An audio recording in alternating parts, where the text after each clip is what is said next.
Hello guys, সবাই কেমন আছো? আমি তো ভালো আছি। দেখো আমাদের এখানে আজকে কত রৌদ্র দিছে। দেখো বুঝছো, কত রৌদ্র দিছে।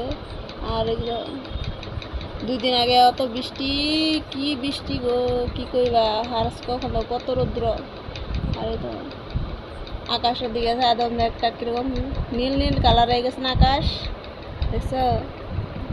আর আমার পাট খেতে দেখো, এই শ্রাবণ মাসে কিন্তু পাট খাওয়া যায় না, কিন্তু শাক খাওয়া যায় না। কে কে জানো জানাইও তো।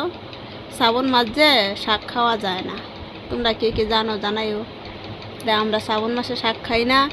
আর আশ্বিন মাসে ভাদ্র মাসে আমরা দই দই খাই না। আর আশ্বিন মাসে আমরা দুধ খাই না। এইটা যে পুরুষোত্তম না, চতুর্মাসের যে এটা নিয়ম পালন করতে লাগে বলে প্রত্যেকের। তে সংসারের জীবনে এটা পালন করা সবথেকে ভালো। যারা সংসার করে, যারা বৈষ্ণব ধর্ম করছে, তাদের জন্য এটা ভালো।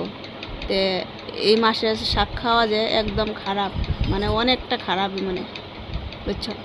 তো তোমরা সবাই কেমন আছো জানাইও। আমার ভিডিওগুলো তোমার কাছে কীরকম লাগে জানাইও। আর আমার কাছে কিন্তু মাইক নাই গো, এলিগে আমার কথাগুলো যে স্পষ্ট ক্লিয়ার হয় না, বুঝছো? আমার কাছে ভালো মাইক নেই, মাইক নাইকা ভালো বলতে মাইকই নেই আমার কাছে। ছোটো একটা স্পিকার থাকে না, ছোটো একটা মাইক, যে মুখের কিনারে নিয়ে সেটা কথা বলে, কথার সাউন্ডটা ক্লিয়ার আসে, আরও স্পষ্ট আসে, সেটা আমার কাছে নাই, বুঝছো? আমি যেটুক মানে ক্যামেরার সামনে কথা বলবার চেষ্টা করি ক্লিয়ার করে, যে তবুও দেখছি অনেকটা আটকে জায়গা, বুঝছো? ক্লিয়ার হয় না। কী করুম কৌ তো, মানি তো লাগবো না কিনতে গেলে, সেটা নাই, বুঝছো?